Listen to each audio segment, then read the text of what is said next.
you, I got hit by a taxi yesterday. It ran over my foot, and I have tire tracks. I thought they were reindeer Broken tracks. in 3 places, not as bad as the motorcycle accident that you saw on the screen.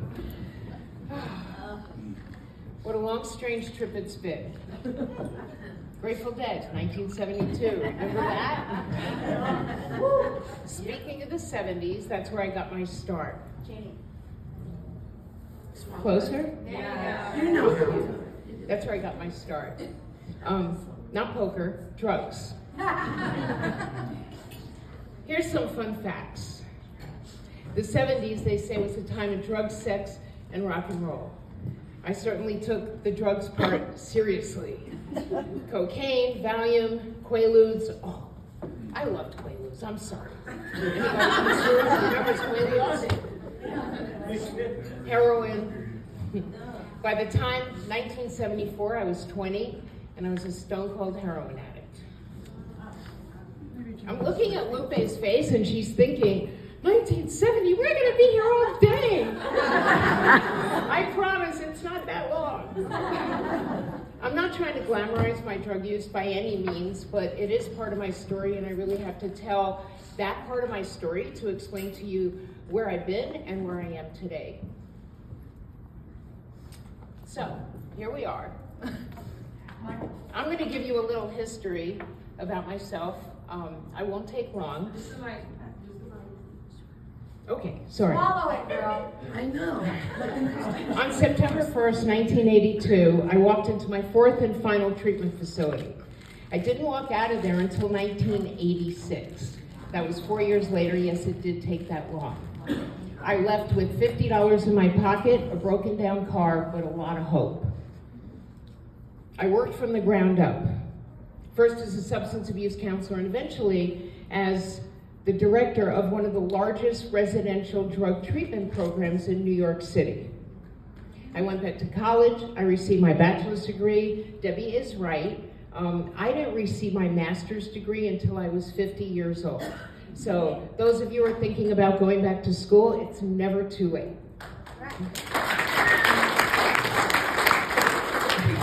During that time, I was playing with my friends. We were playing home games in the basement of a friend's house and in my house. We would play silly games like Follow the Queen, baseball, Deuces Wild. We played a game called 23, 2 in your hand, 3 on the board. You had to make a high and a low. Sound familiar?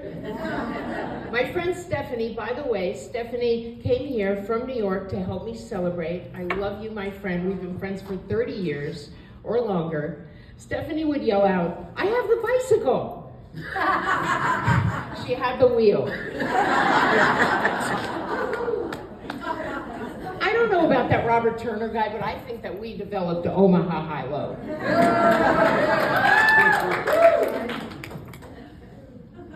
We learned that the Taj in Atlantic City was offering 23. A friend came back and said, "Oh, I played with $40 all day and they play that game, but it's not called 23, it's called like Oklahoma." Well, obviously it was called Omaha. So 8 of us packed ourselves in an RV for the weekend, slept in the RV, played all weekend, and $700 later, I lost my butt and said, "I had the best time of my life." Seats open, they yelled. They saw us coming. Boy, did they see us coming. That became a regular thing, and when Mohegan Sun opened in early 2000s, we would go up there on a Friday night and we would play a $40 tournament. We would drive 3.5 hours to play this tournament. And I used to tell my colleagues and my boss, "Oh, I have a doctor's appointment. I have a medical emergency. I have to leave." Eventually, some of my colleagues would say, I'd say, "I'm going to lunch," and they'd say, "Good luck," because they knew I wasn't coming back. I'm sorry, Ron. So Ron also came here from New York. Ron is my old boss and my colleague. Yes, I was lying to you. Well, this is interesting because one day I went up there on a Friday, and who was up there but Ron Solar? So apparently he was lying to his boss. So then we used to go up there together, and we would stay in places like Motel 6 and would go to Mohegan Sun just to play these silly games. He would play stud until he lost one day and said, "Stud dead." That's when we all discovered Hold'em. I purchased a subscription to Car Player magazine because I couldn't get enough. I used to read the article, Ask Chip and Karina by Chip and Karina Jet. I would read Poker Player newspaper. Debbie does poker. Who would have imagined that the author of these two columns would become two of my dearest and closest friends 30 years later? I love both of you guys. You started my poker career. Somewhere along that line, I started playing online. First at Planet Poker, if anybody remembers that, Paradise Poker, and then eventually PokerStars opened their doors in 2001.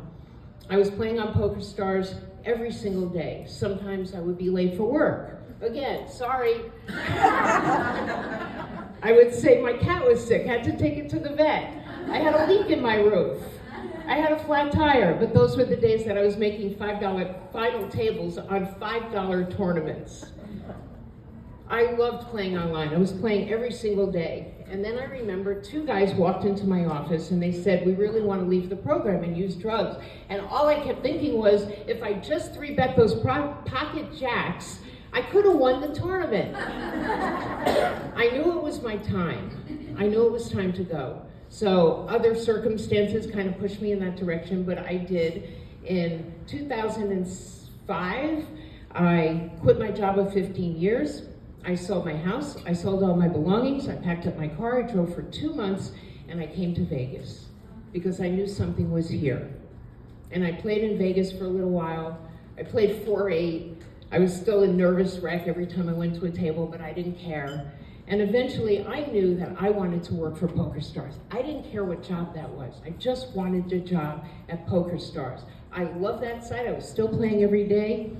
And eventually my friend Lee Jones, who's here today, said, "Listen, there's a job opening for you." Because what happened in 2006 was the UIGEA was passed. I don't know if anybody remembers that, but that's sure, everybody remembers that. That was the Unlawful Internet Gambling Enforcement Act. And they basically prevented any online poker site from taking money from players. So he said, "We have a job opening, and you get one chance to interview with the owner, Isai Scheinberg." And he said they need somebody who has a master's degree in social work, somebody who knows addiction, somebody who knows poker. Like, okay. So I interviewed with Isai, and he said, "Listen, I don't understand. You have all these qualifications, but what do you know about PokerStars?" And I said, "Well, Isai, I've been playing on your site every single day since you opened your doors." And I said, "I never missed a day." He said, "Never? Do you have a gambling problem?" I said, "Probably." He goes, "Okay, when can you start?" True story. That is absolutely a true story. About a month later, I moved to the Isle of Man and I began my career as the head of responsible gaming. And by the way, that's a lie. There's not that many men on the Isle of Man. But maybe, Guyla, they sent them to the moon. Where is she? We set up responsible gaming protocols to give players options for safe betting. We partnered with GamCare, GamblingTherapy.org, which had outpatient online counseling. They had a residential program for people who suffered from gambling addiction. We got people into treatment if they needed help. And then in 2011, Black Friday. Everybody remember that? On April 15, 2011, the U.S. Attorney's Office for the Southern District of New York seized and shut down PokerStars as well as other sites. We had our job cut out for us. I became a Nevada state lobbyist. We went up to Carson City. We met with politicians. We met with senators. We met with congressmen. We talked about how PokerStars was able to provide mechanisms put in place to help people with safe betting. We had to convince lawmakers that poker was a game of skill and not just luck. Okay, so yes, you have to get lucky to win a few tournaments, but come on, Kristen, Foxen, $8 million. She wasn't just lucky. So we had to prove that this was a game of skill. I still battle that at the tables, by the way, because for a long time, if a man won a tournament, they would say, wow, he's really a good player. But if a woman won a tournament, oh, she's running good. She's getting really lucky. It took a lot of final tables before they started to say, oh, Jeanne, you're playing great. Okay, thank you. In December 2011, Nevada became the first U.S. state to authorize online poker in Nevada. But we weren't done, that was just one state. We had to meet with politicians in New Jersey and Michigan. I spoke in front of Parliament in the Netherlands, talked about how we did it at PokerStars and how if they regulated online gambling, how other sites could do it as well. Our mission was simple, to try and get lawmakers to understand that we did create a safe place for players to play without betting over their heads. Betting in their homes without government interference. Come on, the government has no business telling us what we can and can't do in the privacy of our homes and our pajamas or underwear. I retired in 2020 from PokerStars, but the work isn't done, and hopefully the mission will be continued and more states will regulate online poker.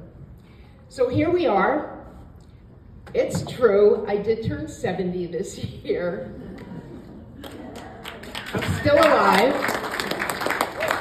In May, I got 2 stents in my heart. 2 days later, Karina, Jet, and I were rocking out to the Rolling Stones. I got a new tattoo, and I developed allergies. And now I can say I got run over by a taxi. 30 years later, I'm still playing in live tournaments. I love the competition. I love the brain exercise, especially in mixed games. I've never in my life had a group of friends like I do here. There's a group of ladies, about 20 of us, and as I look around the room, I'm gonna say it's about 50 of us. We laugh together, we cry together, we have birthday parties together, we play tournaments, we play bunco, we have home games, we fight, we make up. The list is long, it never ends. But the truth is we're here for each other, and I wouldn't trade this group of women for anyone in my life. I love you guys, I really do. I want to thank all my friends, and I want to thank all the prior inductees for really paving the way for women, and many more to come. I want to thank Lupe, the founder of this amazing organization, for finding a way to recognize and working tirelessly to find venues to hold only ladies-only tournaments. I want to thank Karina for introducing me to the many women that are in my life today. I love you.